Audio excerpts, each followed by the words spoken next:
Hello guys, we are back with some new videos. In this video we will discuss about the emerging modes of business, which is the chapter number 15 in your NCERT book.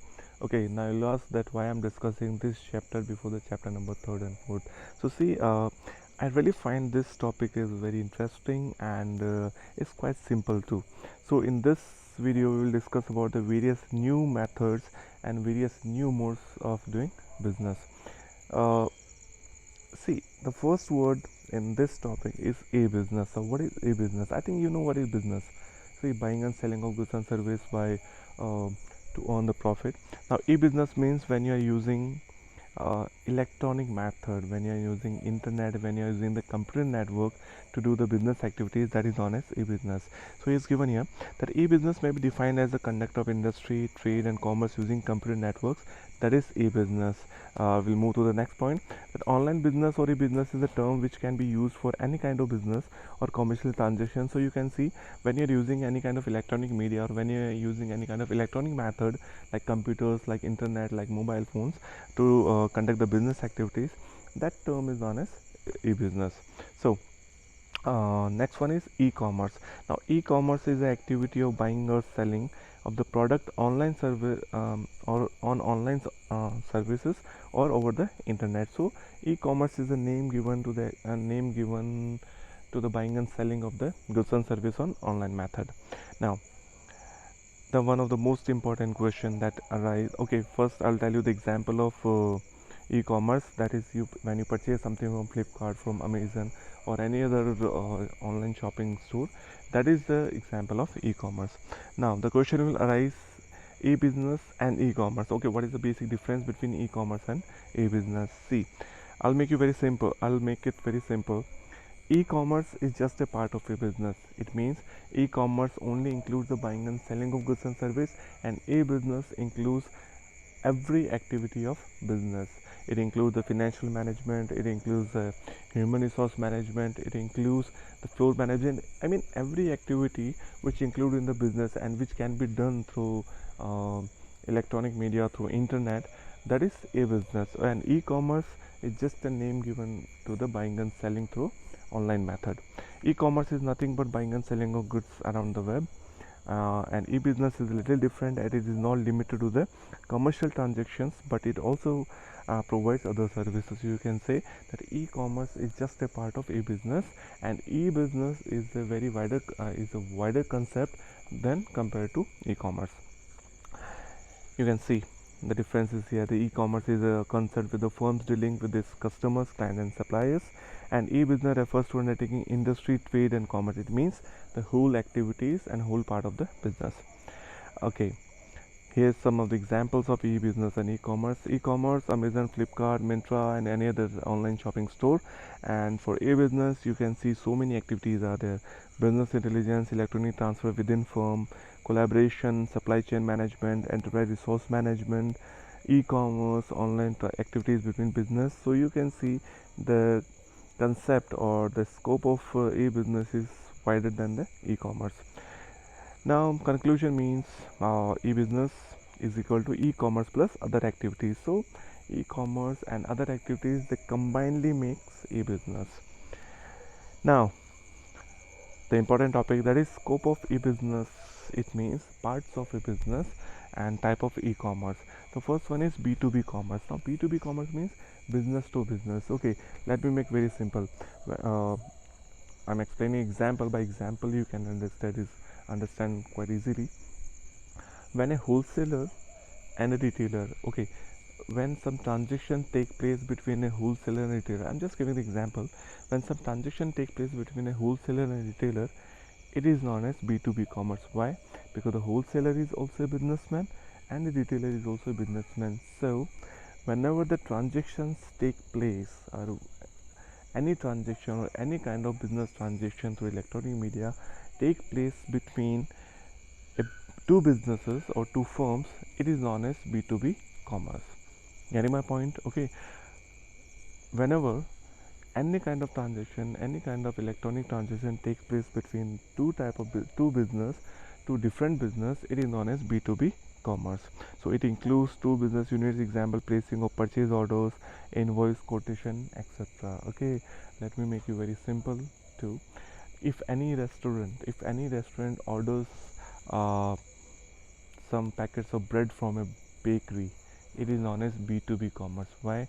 Because the person who runs the restaurant is also a businessman, and the person who runs the bakery is also a businessman. So it is known as B2B commerce. Next one is B2C commerce. Now B2C commerce is business to consumer. Okay, and you can understand online shopping is the best example of a business to consumer B2C commerce or business to consumer commerce. It means whenever the transaction takes place between the business and consumer is known as B2C commerce. Example: Flipkart, Amazon, Myntra, and so many other things. Next one is consumer to consumer. Okay, that is quite interesting. Consumer to consumer means where the buyer is also a consumer and seller is also a consumer. If you want to sell your second hand mobile phone to any other person, it means it is C2C commerce. An example is OLX. You know it very well. That is OLX. See, uh, why the name is given C2C? See, sometimes we make transaction for a single time, okay, or for two times, which is not regarded as business, because business is a regular activity. When you transaction for a regular basis, then it is regarded as a business. But now you are you are doing transaction for a single time, so that is known as C2C commerce, where buyer and seller both are customers. OLX and Quicker, they are the great example of that. Next one is intra-B commerce. Now, what is intra-B commerce? Intra-B commerce means within the firm. You know, in large organizations, in big companies, there are so many departments. There is a purchase department, there is a selling department, there is a financial department. So whenever there is a transfer of information or transfer of communication or any transactions take place between these departments which lies within an organization, this is known as intra-B commerce. So intra-B commerce means transactions or transfer of communication between two departments of the same organization, that is known as intra-B commerce. Yes, so these are the part of this is the scope of e-business and e-commerce. Business to employees, this is exactly not in your NCERT book. I added this slide in that, so this is not important. Moving to the next, what are the benefits of e-business? Okay, we are talking about e-business, and we will definitely discuss about the benefits. So I think you know exactly what are the benefits for e-business. It is fast, it is very convenient, and it is available like 24 into 7. So we'll discuss. First one is ease of formation and lower investment requirements. See, whenever you want to set up a traditional kind of business, it means when you want to set up a shop, you need some investment, you need assets, you need so many things. But if you go for a business, you don't require so much of investment, and you don't require so much of formalities, if you compare with a traditional business. So the formation of a business is very easy to form, okay, and very low investment is required to form a business. So ease of formation and investment. So unlike the host of procedure requirement for the setting up industry, e-business is relatively easy to start. What do you require? You require a computer, you need the internet, and you need technical skills. Next one, in convenience, I already discussed about that. E-business is very convenient. Okay, you can do the transactions, or you can perform the transaction like 24 into 7 to 365 days. Okay, if you want to transfer the money like at 12 at night, okay, you can transfer it very easily. Banks are not providing you, physical banks are not providing these kind of facilities. So yes, you can say it is very convenient in nature. Next one is speed. Okay, which is faster? Definitely e-business. How much time it will take to order a mobile phone from online store? It will only take like 10 seconds maximum or 20-second maximum. But when you go to the store, first you have to reach up to the store, and then you have to buy the mobile phones and all these kind of things. So you see the time gap between the traditional business and e-business. So definitely uh, it is faster than traditional business. Yes, and one of the benefit of e-business. Next one is global reach and access. Okay, if I'm having the shop, I have access only to the particular area. Okay, suppose if I'm having a shop in Sikar, I'm having reach up to Sikar only. The thing is that up to the area only. The thing is that, But if you are performing e-business activities, if you are related with the e-business, your access is worldwide. Okay, your buyer can be from another state, your buyer can be from another country even, or if you want to buy something. Okay, that is about selling. If you want to buy something, you can buy something from another country. You can buy, if you want to buy something from another country, you can easily buy through online shopping and online access. So that is one of the benefits, that is global reach. Now your reach is global, all over the world. Next one is movement towards the paperless society. One of my favorite point, because it saves environment. You see, if you look the time before 10 to 15 years, everyone used to keep the records on papers, and you can see so many files were there, and they need lot of room and lot of space for that.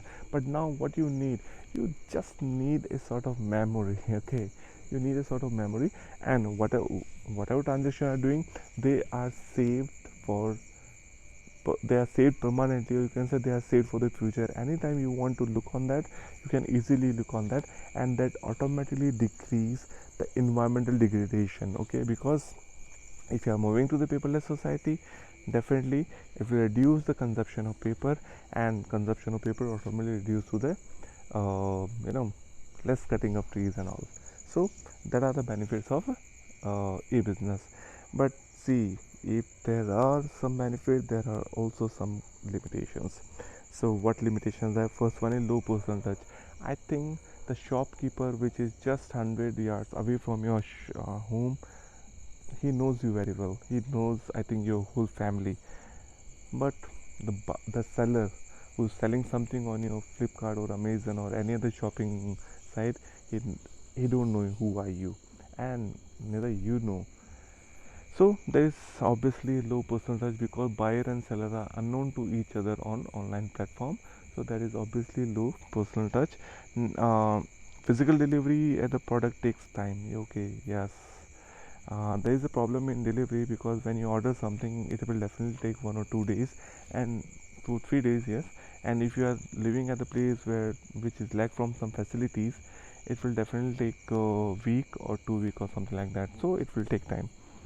And yes, technological capability must be needed for that. There are so many people who don't know how to use mobile phone. There are so many people who don't know how to use this kind of things.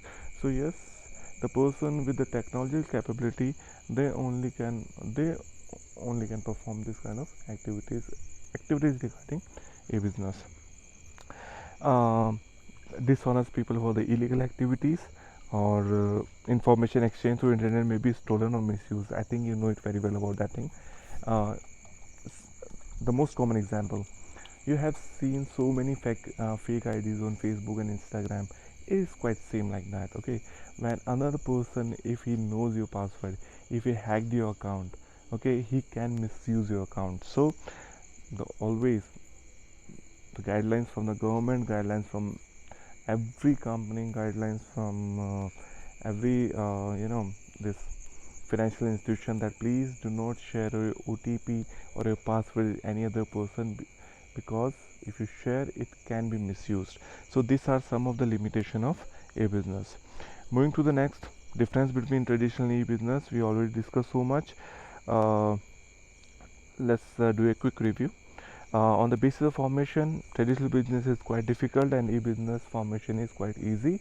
And location, yes, you require a specific location for your traditional business, because you have to set something. You have to set a shop, you need a particular location on that. But on the e-business, you don't require any kind of location. You can operate your business from wherever you want. Okay, so the location is not so much important in e-business. Next one is cost of setting up. Now the cost of setting up a traditional business is quite high. We already discussed about that. If you want to set up something physically, you require some sort of investment. But in e-business, the investment is quite less.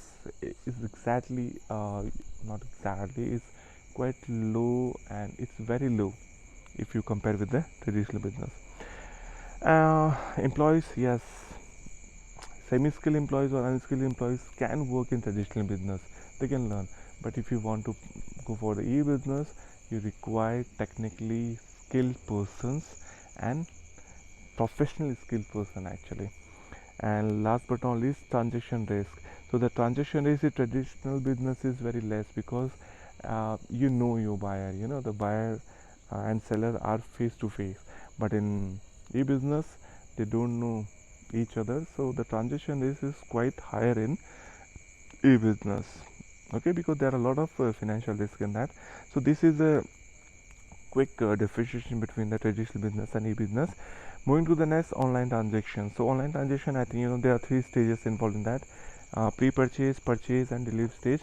So now the most important thing which we are discussing in this in the online transactions is how we can do online transaction. What is the procedure of doing online transactions? So it's given here. First, you have to register yourself. Okay, whenever you want to purchase something from the online store, or whenever you want to do something online, first you have to register yourself. Okay, there will be a registration form. You have to fill some of the information like name, email ID, phone number, address, etc. So first stage is that you have to register yourself. You have to fill the registration form given by the company. Next one is you can place the order. Yes, you can choose the product, you can add it into the cart, and you can place the order. It's quite easy.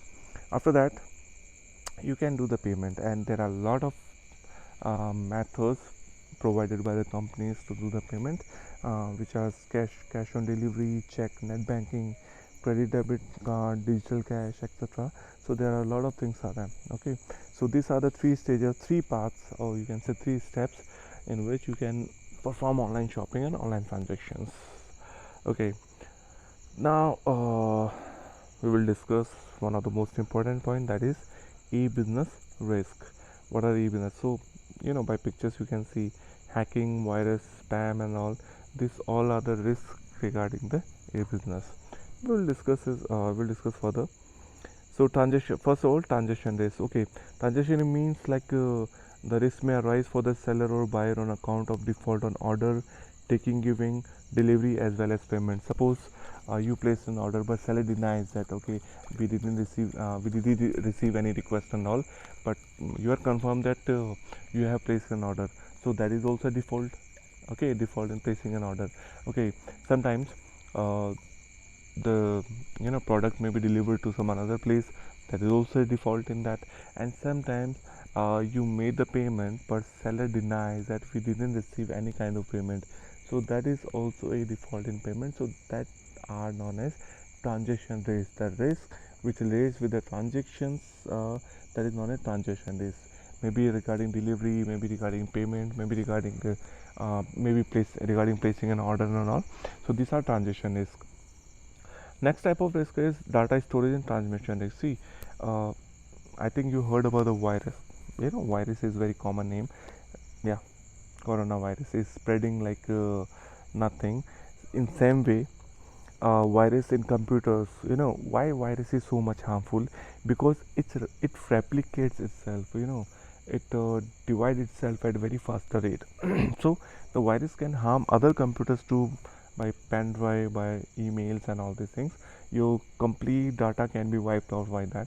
So it is the risk of data storage and transmission risk through hacking. Yes, through hacking too. If somebody hacks your account, okay, if somebody having your password and all, so he can misuse your account, and he can misuse the information. So that is also one of the biggest risk in a business. And next one is risk of threat to the intellectual property. See, what exactly intellectual property is? When you are on the internet, it means your informations are in front of the public. Once the information is published in the internet, it is difficult to protect it from the being copied, and once it's copied, it can be misused. So that is the risk which we have to keep in mind. So to prevent from this, there is a term, that is cryptography. Now, what is cryptography? See, cryptography is the art of protecting information by transforming it into an unreadable format called ciphertext. Okay, now what is this? अपने message में देखा होगा, when you are doing WhatsApp message to anyone, there is a message, okay, that this conversation in end to end is encryption, some sort of message. That is known as cryptography. It means your chats and your transaction are safe. So this is the word which is given to safeguard the various risks in the online business. So this is all about your e-business and all these things. Now this is the exercise I have added in that is resources required for the successful e-business implementation: adequate computer with a telecom network, technically qualified and trained workforce, well developed websites, well developed telecommunication facilities, a good system of making payments using credit instruments. So these are the things which you need for making e-business successful. You need a proper and developed telecommunication facilities, a good internet, computer, good electronic facilities. So these are some things which can make your business successful. So this is all about chapter number 5. The next topic, that is outsourcing. It is one of the it is exactly very interesting topic, but it is removed from your chapter this session. So this is all about the e-business. Please go through your NCERT, read the chapter. You'll find it very easy, and if you find any doubt, please message me. We'll definitely solve it. Thank you very much.